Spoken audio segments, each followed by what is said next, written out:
So welcome everybody who's just coming in. I went ahead and got started. I had no idea there was going to be a flood as soon as I did that. But I'm Beth Carroll, and we're rolling because I got a lot to cover.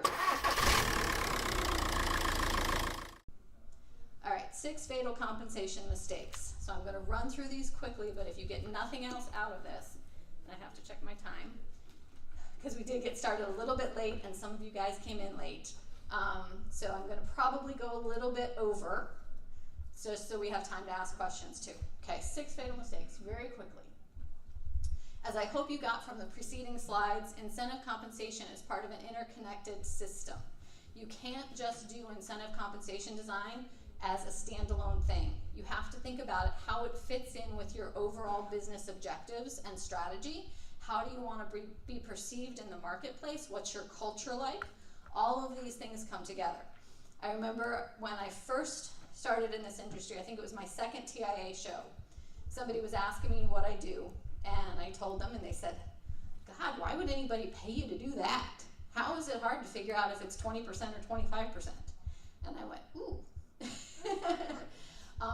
Well, I better get an answer to that question, and 2, you really don't understand how compensation works. So then I thought, well, how can I explain how complicated this actually is? So anybody who here has been through a compensation redesign process? Who here thinks it's a simple process? No, it is not simple. It is horrifically complicated, and it can blow up in your face if you do it badly. So this is something you have to think about, how it affects all of the parts of your business. Your desired position in the labor market. Are you recruiting and attracting the people that you want to recruit and attract? It's about more than money. This is probably the most important thing. It has to do with culture, okay? Everybody expects to get paid. I don't think any of us here have an army of volunteer employees that are just coming in because they love the company. They expect to make money. They expect to be paid.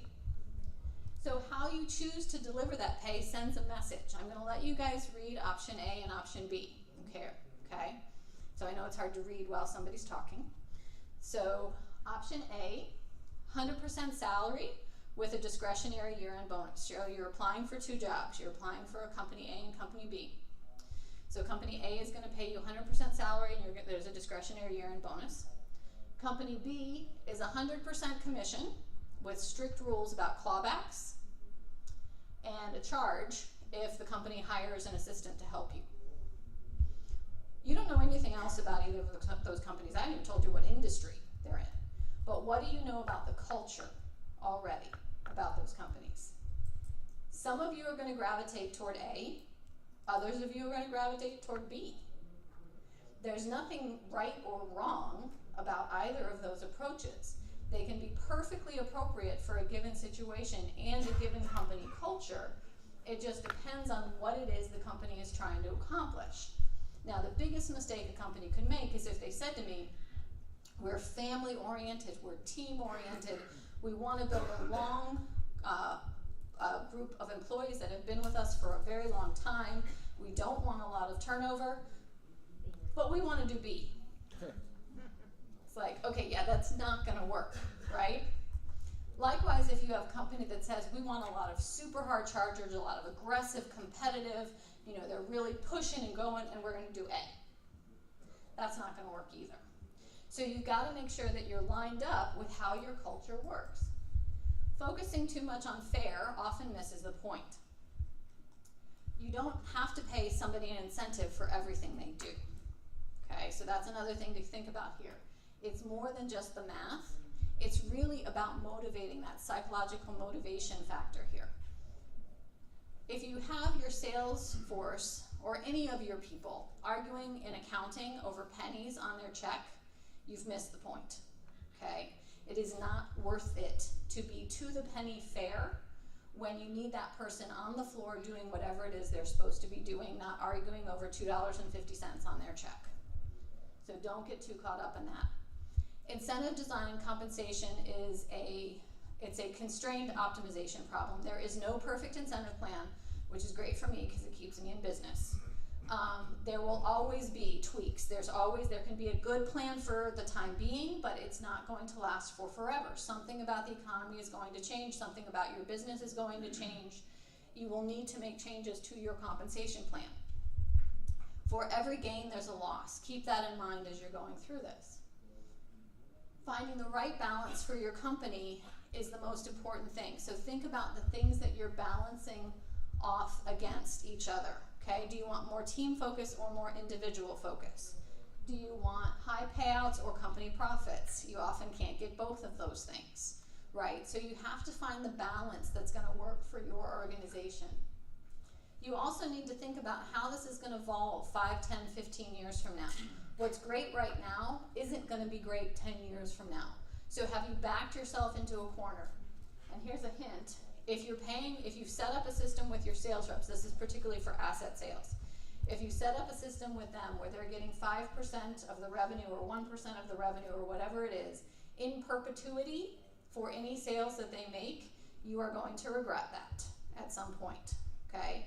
There is going to be a point where you feel like that sales rep is making more money than they should be based on their current trajectory of new sales, because they don't need to sell that much new anymore. So you want to make sure you've always given yourself an out and you're not setting up a perpetual annuity system for your sales reps. If anybody is a sales rep in here, sorry, you can hate me now. But it's better for them to be working to try to bring in new sales. It's better for them, and it's better for you as an owner as well, because it keeps them sharp. So what happens to sales reps if they've got that annuity, they get to a point where they don't have to sell anymore. They're just collecting what they sold in the past 10 years, and they lose their hunting ability, they lose their edge. And so at some point, something's going to change in the world. Either the company's going to go out of business, they're going to want to change job, something is going to change, and they now have lost that edge, they've lost that ability to do it. Okay. More is not a goal. So I've had many a conversation with a leader who have said, well, if my employees want to make more, they should sell more. Okay, how much more, right? Do you just want to leave it up to them to decide how much more is necessary? No, you want to tell them. So this is what a straight line commission plan looks like. I just used 3.5%. It's very basic. That's not terribly exciting. The first way that you can make that more exciting is you can use what's called a retroactive commission plan, okay? So a retroactive plan basically says we're going to pay, when you get to a higher level of production, we're going to pay a higher commission rate all the way back to the first dollar. It creates this stair-step effect. Hugely motivational, hugely dangerous. This is why our mortgage industry blew up back in 2008. It's because they were all on retroactive commission plans, and it encouraged them to pad the loan packages so they could get to the next production tier and get the higher rate all the way back to the first dollar. Remember how I said that incentive compensation is a constrained optimization problem? There's always a loss for every gain, okay? The better approach is to do what's called a marginal commission rate. The loss on this is it's harder to explain, right? This is not as easy to communicate, but mathematically it is the much better way to approach a tiered commission plan.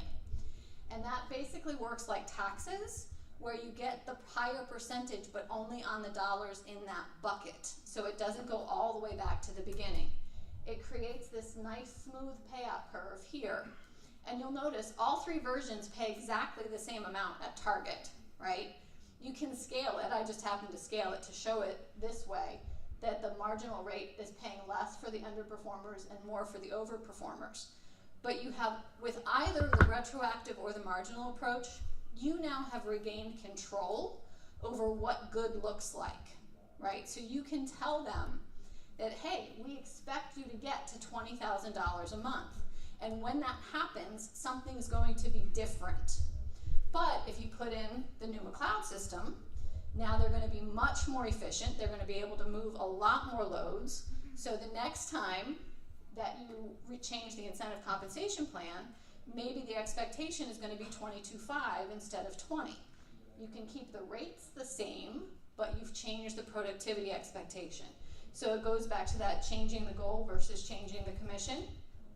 We've kept the commission the same. We've just changed the goal a little bit, and you can give them every reason why the goal has changed, because you've done things to make it easier for them to produce more. Believe it or not, there are laws about compensation. I think we all know this now after living through the whole FLSA thing in 2016. Is there anybody left who doesn't know what FLSA stands for, that lived through that? Okay, Fair Labor Standards Act, okay, and it has to do with overtime, with paying overtime or not paying overtime. And generally speaking, you probably have to pay overtime to more employees than you think you do.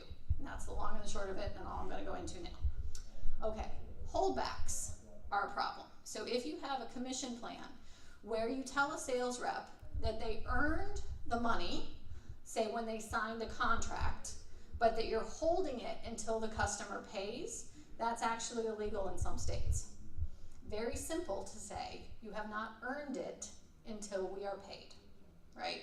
It's just phrasing. All it is phrasing. You can't tell an employee that they've earned the money, but you are holding it until a future date.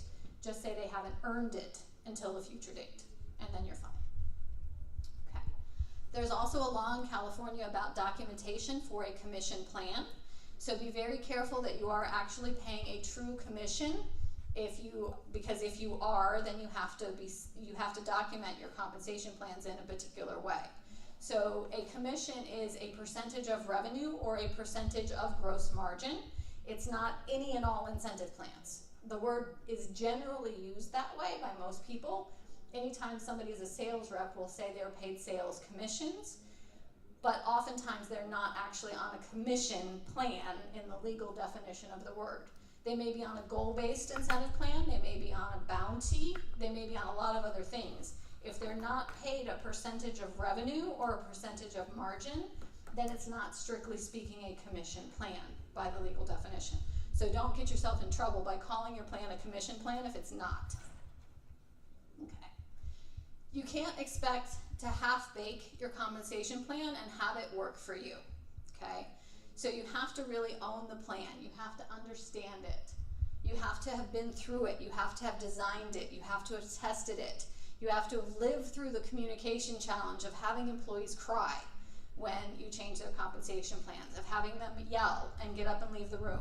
I've had them threaten to sue me, okay? I'm not exactly sure what basis that would be, but okay.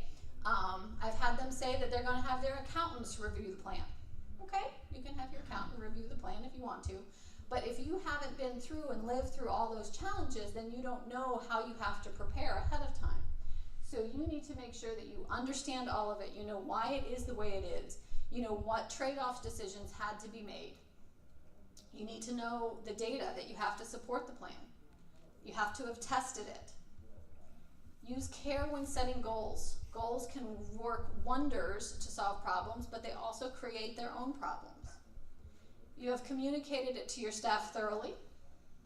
Provide regular reports, and don't change it at the drop of a hat. That's another fatal mistake, is if you're changing your plan too frequently, employees don't have a time to adjust to it. Okay, so what it takes 2 full pay cycles for them to thoroughly understand their new compensation plan.